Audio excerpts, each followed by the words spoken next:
Welcome back, Gundam guys and Gundam gals. Patrick Grade here from GGInfiniteNews.com. This time bringing you a review for the high-grade Universal Century number 132, the Zee Zulu. So this is the fourth variation on the Zulu mobile suit design that we've seen so far.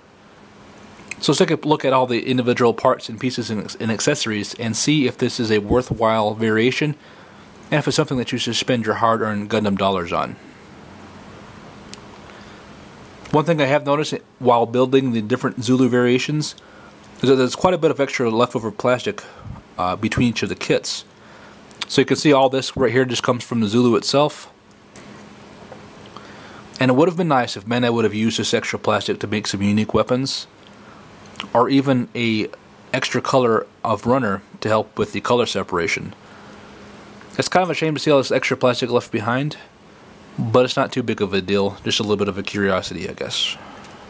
Starting at the bottom with the feet and legs, and if you're familiar with the high-grade Zulu kits, there's nothing too new here going on except for the color scheme. The major color is the sea blue,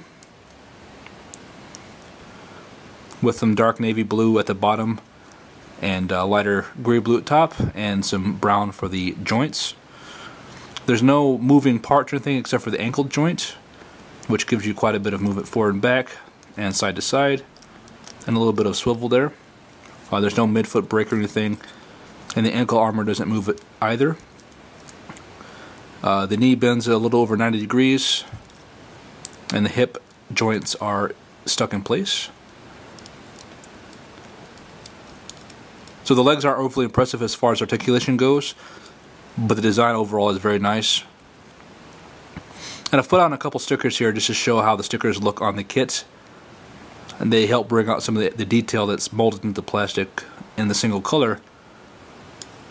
But I'm not really patient enough to apply all the stickers, so I just wanted to give you a quick look at what they will look like with the stickers, some of the stickers on. So the hip unit is almost identical to the other Zulu variations, except for this little attachment point here on the front skirt for the air tank to hook up to.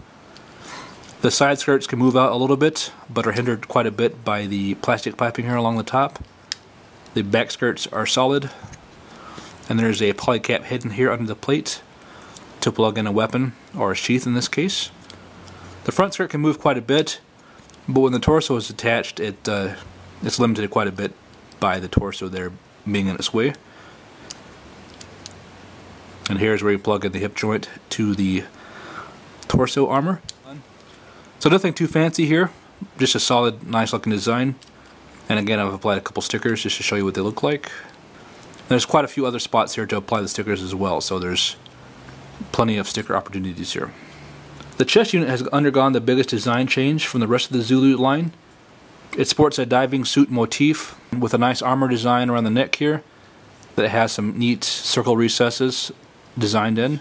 The front chest armor is flat as opposed to having the sleeve design emblazoned on the armor. And aside from the shoulder joints here that move out quite a bit, there are no other moving parts on the chest unit. And the backpack is purely functional. There's no real design to it. These pegs are where the turbine units plug into. So it's a real simple design, but nice color separation. And the stickers help a little bit as well to help bring out some extra detail on the kits.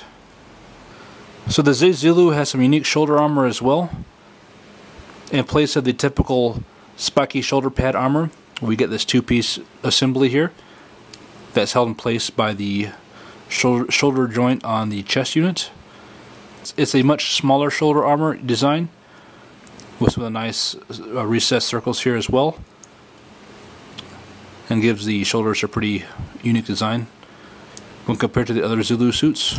And aside from the plug on the back that the heat knife assembly plugs into, the arms are pretty standard issue. Upper bicep swivel, 90-degree or so bend at the elbow, and plenty of wrist swivel as well. And here's what the stickers look like on the sleeves. You can see it does a decent job of bringing out that detail that's molded into the plastic. And maybe you can apply it a little bit better than I can. And they tend to come off after a while. So, again, painting's better, but it's kind of difficult to get this to look good while painting. So the Zee Zulu comes with quite a few accessories, most of which are pretty cool. But the flippers here are a little bit out of place, especially on a giant robot with turbines on its backpack and thrusters on its feet. I don't see why flippers would be necessary. But of course, this is an aquatic-based mobile suit, so I guess design-wise, they sort of fit. And they're not bad. I mean, you know, for what they are, they're a simple accessory, and they're easy to take off and or to put on. So you can take them or leave them if you want to. But at times, I think they're kind of cool. So this suit's primary weapons are the various knives it has all over. It carries 2 handheld knives on the back, and this little sheath that plugs into the rear skirt armor. And these knives slide in place. The knives themselves are pretty nice. It's pretty stiff plastic, the silvery gray kind of plastic that we saw like on the Master Grade Sandrock and a few other kits. And unfortunately, the handles are molded into the same gray as well. So it needs a little bit of extra paint if you want to make them look proper, to follow the line art on the box. But overall, they're not too bad. They fit hand really well. So the sheath does a pretty okay job of holding these knives in place. Sometimes they do pop out without too much force, so it could be annoying when you're trying to pose it. But all in all, they're pretty cool. And you also get these 2 heat arm assemblies that are stored on the forearm. As you can see, the knives can bend over in storage position and then flip back out to attack mode, I guess. And each of them are on their independent little ball joint, so they have a little bit of room. They have a little bit of movement. So originally, when I saw these knives on the runners, I was a little disappointed by seeing that they were somewhat hollow. But when they're next to each other, they look pretty good. And I think having that little cutout kind of helps the design, helps break up the design a little bit too. And they're still real stiff. They're not weak at all. They're not going to break in half or anything. So overall, I think it's a good decision that they did that. But I guess they could have put some of these serrated blades or whatever on there too to help with the design. But overall, it's not such a big deal. And this is a pretty cool and functional, simple weapon. You can get quite a few poses out of it, some different variations and stuff. So for being such a simple accessory, as far as the build goes, they work pretty well. Another accessory is this oxygen tank that fits onto the front skirt armor.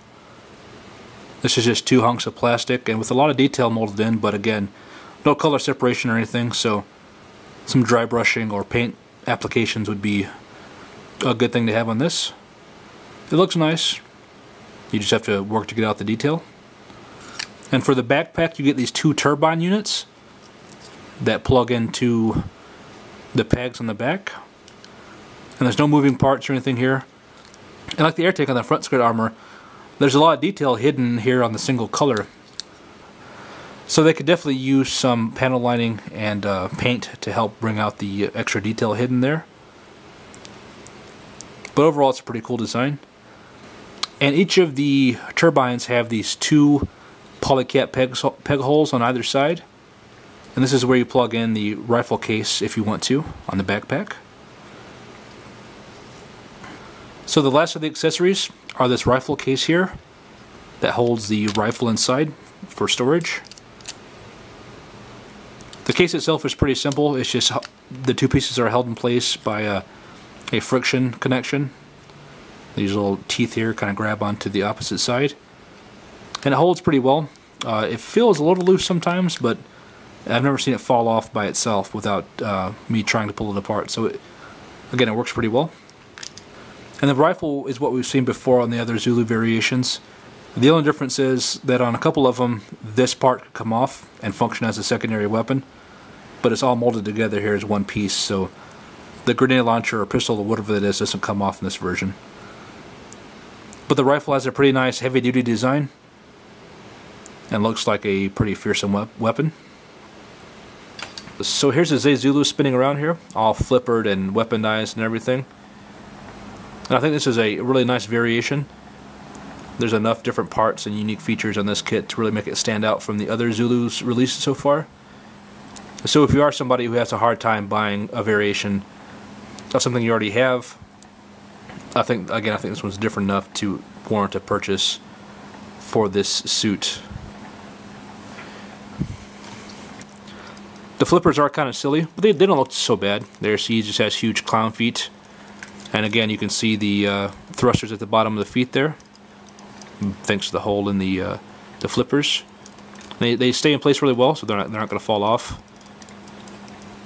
The tank up here is pretty cool. It gets in the way. You can't really move the skirt armor anymore with this in place, so that does limit articulation. The sheaths, the heat knife assembly stays on the wrist really well. They don't pop off too easily, and it's kind of cool. They can flip around and store in place there. And the handheld knives,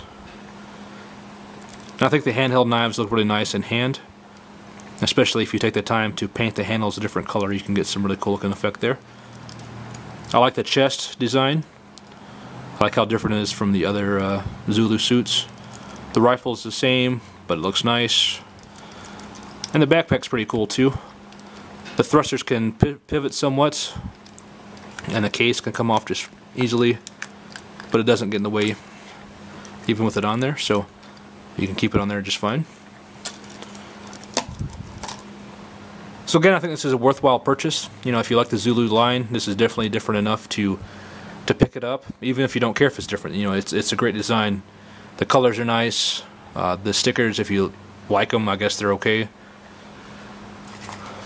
There are a whole bunch of stickers that I didn't use that can make the suit look even better if you are good at applying them. Or I always convince myself I'm going to paint one of these guys one day, but I haven't really gotten around to it yet. So I would highly recommend this to anybody who's a fan of the Zulu design, the Unicorn series, underwater grunt suits. You know, this fits a lot of categories that you can really enjoy. So this is a really fun kit to build as well. There's a whole lot of plastic and extra stuff that you can keep for mashups or whatever if you want to do later on. So for $25 or so, whatever this may cost, I think it's a worthwhile purchase. And yeah, pick one up. Have a good time with it. So thanks a lot for watching. I'll be back soon with another review. So I will see you then.